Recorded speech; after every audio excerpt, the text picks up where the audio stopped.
Imagine walking into a room and instantly changing the energy. Not because of what you're wearing, not because of how you look, but because of the way you carry yourself. That quiet confidence, that unspoken self-assurance, draws people in before you've even said a word. Confidence isn't arrogance, and it's not loudness. It's that subtle calm in your body language that says, I know who I am, and I'm comfortable being here.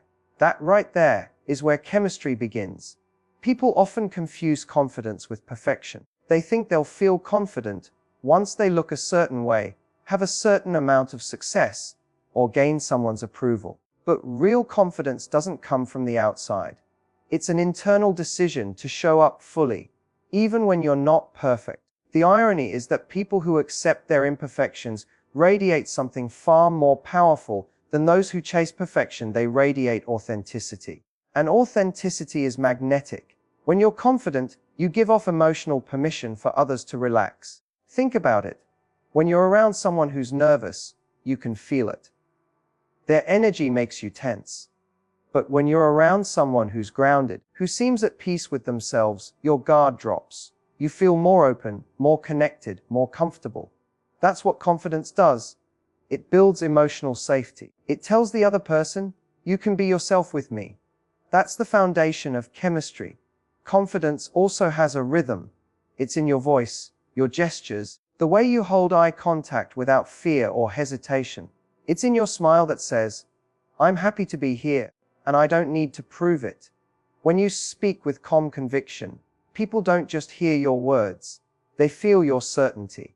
They feel that quiet sense of strength that says you know your worth, and that makes them lean in. It's human nature. We're drawn to people who are centered because they make us feel centered too. But here's the secret that most people miss.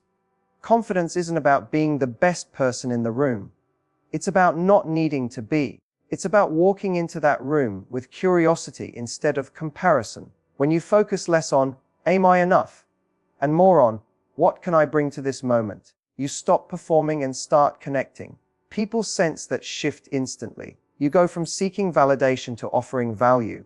And that changes everything. Confidence also communicates self-respect. It says, I know my value, so I don't chase attention. I attract it. This mindset changes your entire dynamic in relationships. You stop overanalyzing texts, stop trying to impress, and start engaging from a place of ease. That ease, that emotional balance, is what truly drives attraction. When you're confident, you don't beg for connection. You create it naturally.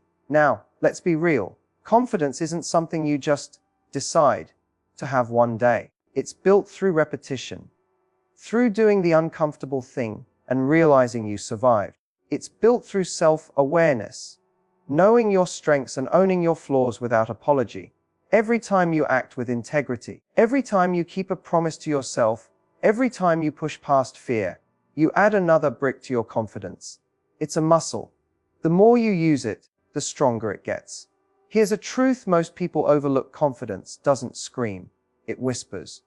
It's in the pauses when you're not afraid of silence. It's in the moments when you don't rush to fill space with words. It's in your ability to stand still and just be. That stillness is powerful. It shows control, presence, and grace. And when you embody that kind of confidence, not the performance but the peace, people feel it.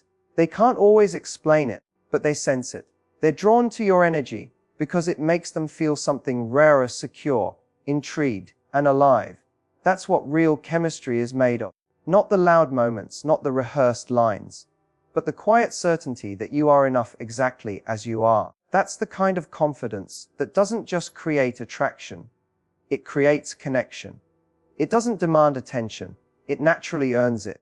And once you've felt that kind of chemistry, the kind built on authenticity and self-assurance, you'll never want the superficial version again. You know what separates a fleeting spark from a connection that lingers in someone's mind long after the moment has passed? It's curiosity, not the shallow kind that just wants to collect details, but the emotional kind that says, I want to understand who you are beneath the surface. Most people think attraction is built by impressing someone, showing off confidence, humor, charm. But the truth is, people don't fall for the person who talks the most. They fall for the person who listens the best. Emotional curiosity is the art of listening with intent. It's when you care enough to see what others don't. When you lean in, not because you're waiting for your turn to speak, but because you genuinely want to know what makes that person come alive. Here's the secret that most people miss: curiosity makes people feel seen. And when someone feels seen, they start to relax, open up, and trust you. Think about it. When was the last time someone looked at you and really asked, "What makes you happiest?" Or, "What does success actually feel like for you?" Those moments stick with us because they're rare. Most conversations stay on autopilot, polite, safe, and forgettable.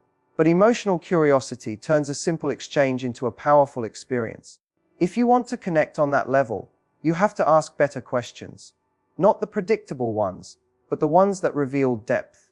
Instead of, "How was your day?" ask, "What was the best part of your day?" Or, "What made you smile today?" It's a subtle shift, but it signals that you care about their emotions, not just their routine. That difference changes everything. The beauty of emotional curiosity is that it transforms you into someone magnetic without you even trying. When you're curious, you stop performing. You stop overthinking how you're coming across. You become present. You respond authentically, not strategically. People sense that energy. They feel it in your tone, your eye contact, the pauses between your words. It's the quiet confidence that says, "I'm not here to impress you. I'm here to understand you." And that, ironically, is what impresses. But curiosity isn't only about asking questions. It's also about noticing. Noticing the small details most overlooked. The way his face changes when he talks about something he loves. The shift in his voice when he mentions something that frustrates him. The subjects that make him light up and the ones that make him retreat. Those are clues. When you notice and respond gently. When you say, "I saw your eyes light up when you mentioned that," you show emotional intelligence. You communicate that you're tuned in. That level of awareness builds trust faster than any compliment ever could. The challenge, though, is to stay genuine. Curiosity can't be rehearsed or used as a tactic. People feel the difference instantly. If you're only pretending to care, your questions will sound like a checklist. Real curiosity requires humility. It means being willing to step into someone else's world and see it through their eyes, even if it doesn't match yours. It's about saying, "Teach me who you are." When you lead with that kind of curiosity, you make space for vulnerability, theirs and yours.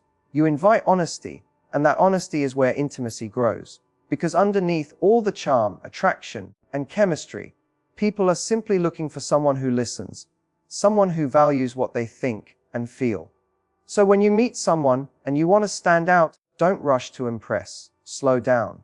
Ask, listen, observe. Show that you care not about the image they project, but the person behind it. Because the person who seeks to understand, not control, becomes unforgettable. Playful energy is one of the most underrated yet powerful forces in attraction and emotional connection. It's what makes two people lock eyes across a room and feel that instant spark, that invisible pull that says, "This person is different." When you master playful energy, you're not just being charming or flirty, you're creating a space where both people can relax, laugh, and truly be themselves. It's not about jokes or forced humor. It's about the ability to turn tension into chemistry and seriousness into shared joy. Think about it. How often do we meet someone who makes us smile effortlessly? Someone who makes the air feel lighter just by being around. That's playful energy in action. It's the art of keeping things fun, unpredictable, and alive. Most relationships lose that magic not because of a lack of love, but because they lose the sense of play. When everything becomes too serious, people start feeling like they have to perform rather than connect. Playfulness removes that pressure. It tells your partner, "You can be real with me. You can breathe here." A playful energy is confidence disguised as ease. It's what allows you to tease gently, to challenge lightly, to turn ordinary moments into something memorable. For example, when someone says something you could easily respond to with a plain answer, playful energy adds a twist. A wink, a smile, a subtle pause that creates anticipation. It's not manipulation, it's emotional artistry. You're engaging the other person's curiosity and imagination, reminding them that attraction isn't logic, it's emotion. But here's the secret: playfulness doesn't mean immaturity. It's not about turning everything into a joke or refusing to take life seriously. In fact, the most powerful form of playfulness often comes from people who are deeply self-assured. They're grounded enough to take life seriously when it matters, but wise enough to know that joy is what keeps relationships alive. That balance, seriousness with lightness, is what makes your energy magnetic. You become someone who brings out the best in others, not by demanding their attention, but by awakening their sense of adventure. Now imagine this in real life. You're on a date.